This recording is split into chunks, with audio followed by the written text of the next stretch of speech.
จะไปนาโรงพยาบาลดูแถวนาโรงพยาบาลมีห่านบ้างปะห่านไหน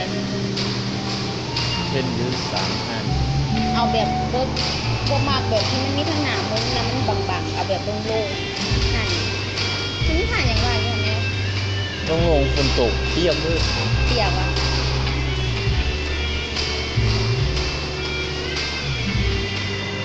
ยุ่นเงินครเนี่ยมันเห็นทางแคบมันก็จะอยู่นะอัดมันจะปะที่ร้านโรงพยาบาลเนี่ยเขามีหมองจอดรถเป็นไงสะอาดพอดีติดกับหานวิวติดกับหานดี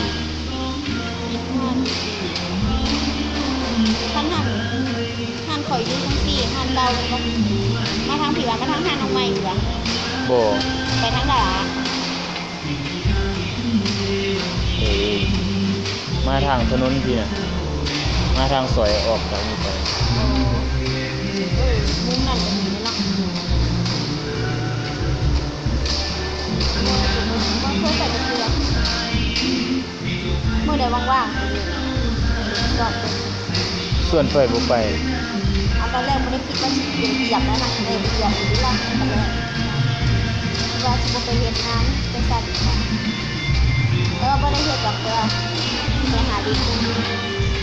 อ้าวใครบันทึกได้ยินเบิดแล้ว